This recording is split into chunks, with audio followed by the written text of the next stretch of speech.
It's definitely no secret that the decision to attend university is becoming more and more expensive as the years go on. Not only is the added value a degree supposed to bring to the workplace starting to decrease, with around 1 in 4 unemployed Australians actually having a degree, but to make things worse, what was once entirely free to the everyday Australian now costs most students almost $15,000 a year, and that's if you can actually get your hands on a Commonwealth supported place. So what if I told you there's now yet another factor adding to the financial burden of graduates in Australia? Well, as much as it pains me to say it, there is. And it involves something called loan indexation. Now, if you have no idea what that is, don't worry, you're definitely not alone. But by the end of this video, you'll know so much about it that it's almost weird. So sit back, relax, and prepare to learn the truth about loan indexation and exactly what it means for your HECS debt. Now, very quickly, before we jump into the meat of the video, I want it known that late last year, I made a full beginner guide to HECS Help,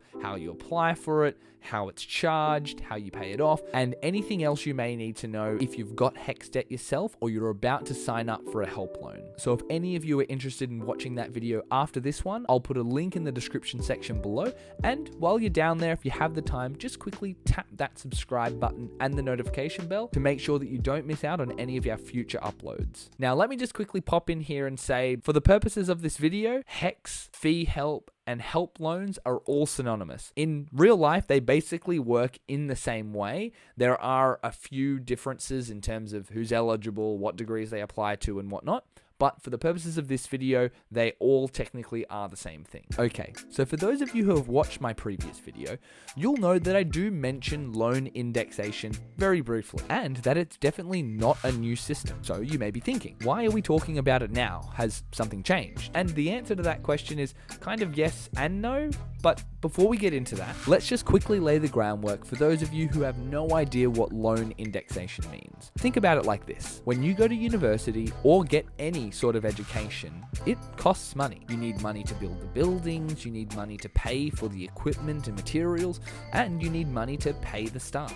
At the end of the day, like any other large-scale operation, it needs money to continue running. So in the case of a university, where does this money come from? Well, in the case of most Australian universities, it's paid in part by the government and in part by the students directly. Yep, that's right.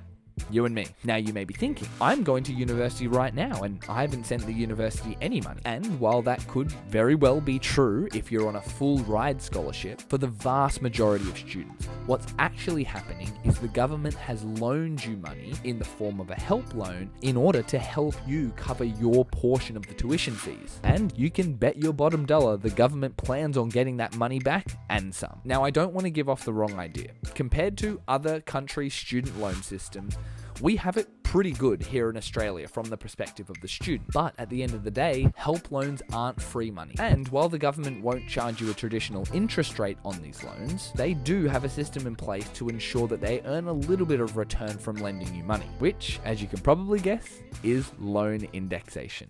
The idea is not to impose a fixed interest rate, but instead just adjust the loan balance each year to keep up with inflation. So, as general goods and services increase in price, the government wants that loan amount to increase at the same rate. And to be honest, this has actually worked quite well for students over the last decade, as inflation has stayed mainly between 1% and 2%. However, in June this year, we saw the joint highest indexation number since 2001, which means those of us with a HECS debt have not only seen rises in petrol, food, rent, and utilities, but now our HECS help and our fee help loans are going to be increasing by more than many of us have ever experienced. Now at this point, most of you probably have a basic understanding of what's going on and can kind of see how this isn't going to be so good for anyone with a HECS debt. However, to break it down even further and to make sure you know without a shadow of a doubt what's happening with the money you owe the government,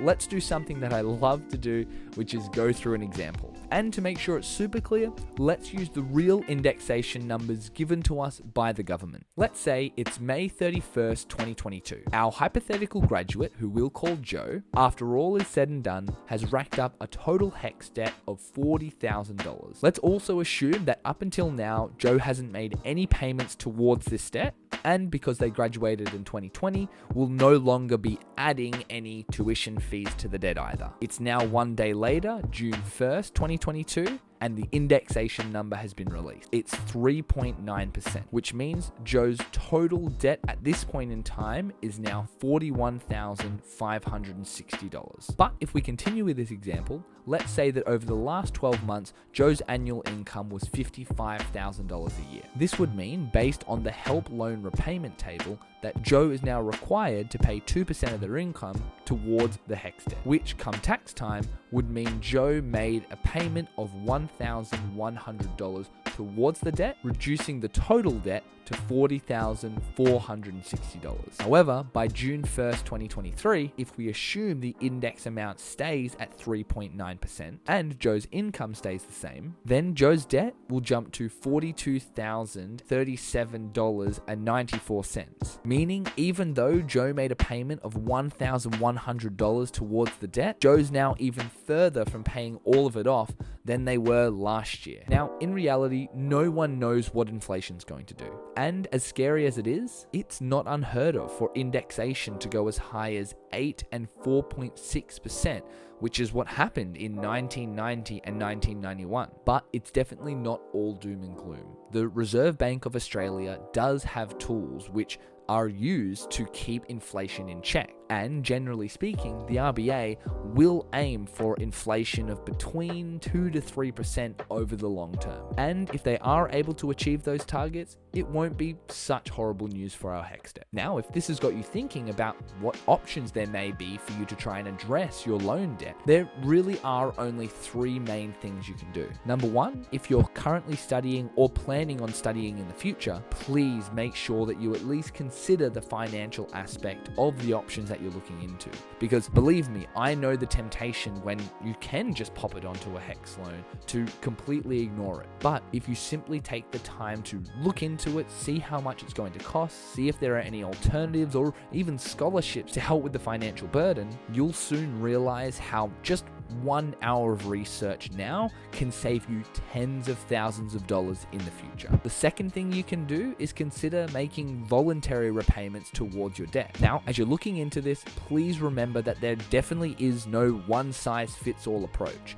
Just because someone else is paying off their debt or not, doesn't mean that that's the right thing for you to do in your situation. Honestly, the best advice I can give is to try and get in contact with a financial advisor. They'll be able to consider your situation as a whole and then help you make the right decision based on your specific circumstance. And finally, the third thing you can do, which is probably the most impactful, is to go down and click the subscribe button. I had to do it, and obviously I'm kidding, but at the end of the day, the first 2 really are the only 2 options. But for anyone who does go down and subscribe, we do really appreciate it. And if you have actually made it to the end of the video, if you could comment HECS Help Loan in the comment section below, I would really be interested to see how many people actually made it to the end of this video and who are kind enough to help us out by commenting that below. Thanks so much for watching, and I'll see you in the next one.